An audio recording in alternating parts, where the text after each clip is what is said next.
everyone, in today's lesson we're going to graph sine curves with vertical shifts. But before we can do that, I need to discuss what the equations are going to look like. So in this one we have y equals a sine bx, but this time we're going to have plus or minus a value called d. So still the absolute value of the number in front is still my amplitude. B is still the number of cycles. But now since I've added this plus or minus d, this is our vertical shift.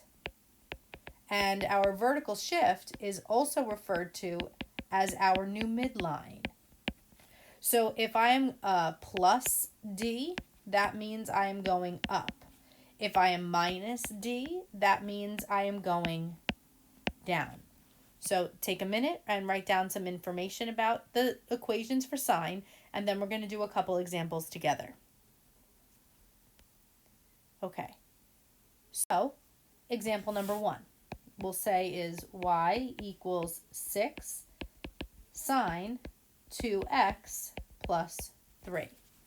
So just like usual, we need an a c, a p, and an I. So take a couple minutes, try that on your own, and then hit resume when you're ready for the answer. Okay, so amplitude is the absolute value of 6, which is 6. Cycles is the number in front of the x, which is 2. Period is defined as 2 pi over b, where b is the number of cycles. So 2 pi over 2 reduces to pi. Interval is period over 4. Period is pi, and divided by 4. All right, so let's set up our graph. And remember that we're graphing a positive sine curve, so we want to make sure that we have this graph in our minds, right? We're doing a positive sine graph.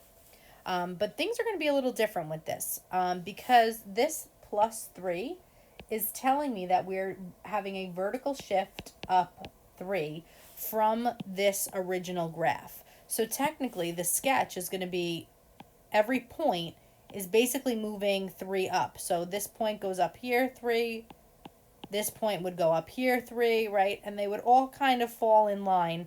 And really this red graph is the graph that we are trying to sketch. So you don't have to graph this first and then shift all the points up. There's actually an easier way to do it. And the easier way is to make this up 3 your new midline. So that's what we're going to do first. We're going to go 1, 2, 3, and I want you to draw in a dotted line there. And this is going to be my new midline, or my new line of center, if that helps. And then you really can just graph like you normally would. So if this is my new midline and my amplitude is 6, that means we go up 6 from the midline. So 1, 2, 3, 4, 5, 6, and that would be our maximum. And then we would go down 6 from this midline. So 1, 2, 3, keep going, 4, 5, 6. So now do you see how this line of the middle is symmetric to about 6 above, 6 below? And then we need to set up our interval counting by 1/4. So 1/4 pi, 2/4 pi, 3/4 pi, 4/4 pi. Now 4/4 is only 1 pi, and I didn't specify, but I obviously want the graph from 0 to 2 pi, so we have to keep going. So I want to go 5/4, 6/4, 7/4, and 8/4. And that 8/4 will be our 2 pi. So now that we're all set up, we pretty much can graph our curve. So we're going to start our graph at the midline. So this is our first spot, midline, or if this is our new midline, we're going to start here. The first tick mark over, I go up to the maximum value. So I'm going to go up here to the maximum value, then down to my midline, or my new midline. So down to my new midline, then down to my minimum, right? And then last but not least, back up to your midline. And then this, in a curvy fashion, is your first curve. And we keep going, follow that pattern. Next tick mark, we go up to the maximum, midline, minimum, and then midline. Make sure you're connecting to the right midline. And that's it. That is your graph. Do I have an amplitude of 6? Well, let's check it out. I started at 3, right? This is my midline of 3. Went up 4, 5, 6, 7, 8, 9. So is the distance from 3 to 9 6? Absolutely. And if I went down more here, this is at -3. And it looks like that distance from -3 to +3 is also 6. So my amplitude of 6 works out. Cycles, that means I see 2 of these guys from 0 to 2 pi. And I do. 1, 2. Period is I see 1 full cycle from 0 to pi. So 1, right? 1 cycle from 0 to pi. And that's it. Now, what's funny about this one is that I could ask you to find the range. Now, my range is not going to be the 2 of the same numbers like we did the past couple days. My range in this case is the lowest value is -3 and the highest value is 9. And there are actually formulas that you can use to find the 3 and the 9.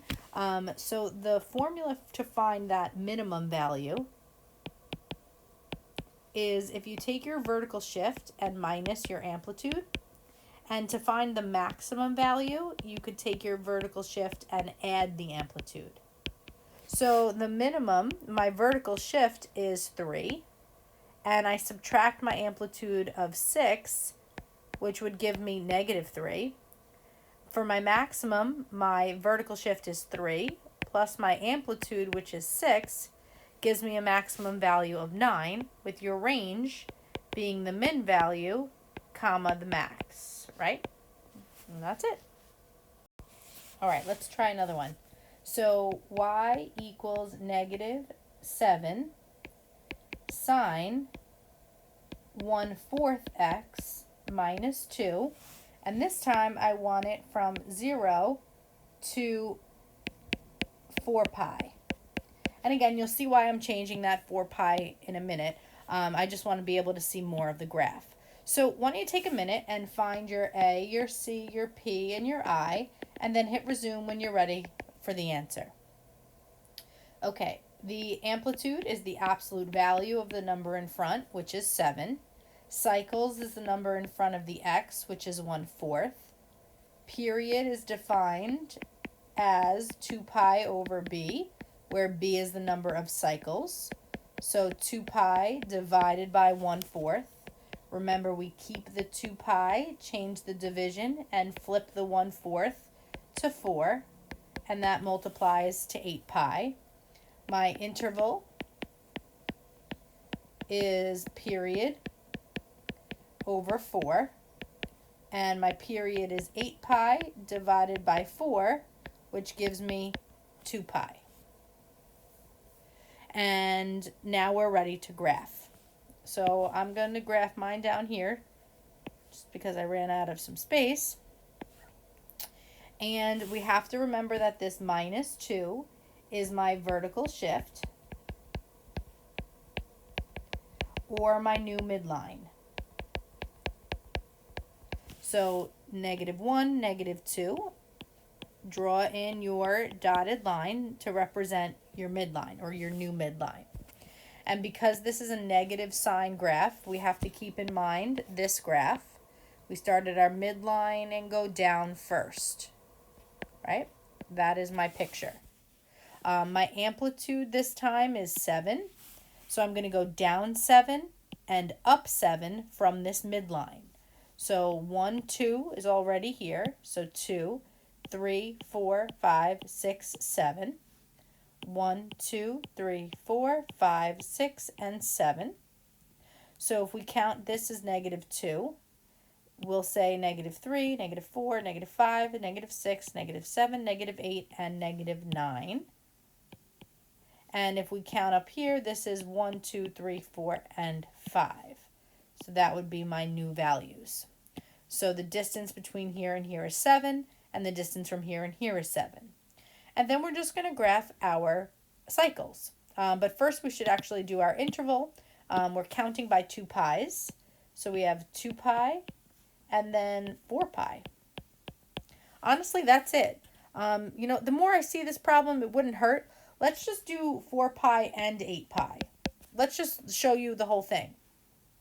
So we're going to start the graph at our midline. In this case, it's here. That's my new midline. The first tick mark, we're going to go down to the minimum. So down to the minimum. And then the second tick mark, we go up to the midline, which would be here. So this would be all we needed if I stopped at 0 to 4 pi. If I keep going, I can count 2 pi, 4 pi, 6 pi, and then 8 pi. Sorry, counting by 2's. So if we keep going, we would go to our maximum value, which would be up here at 5, and then back down to my midline. Don't go to the origin, go to the midline, the new midline value, and then connect.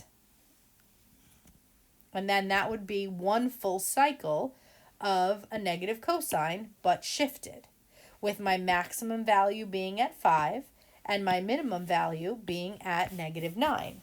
So my range is from -9 to 5. Now, if you wanted to, you could have used the formulas to find the maximum value. The maximum value is the vertical shift plus the amplitude.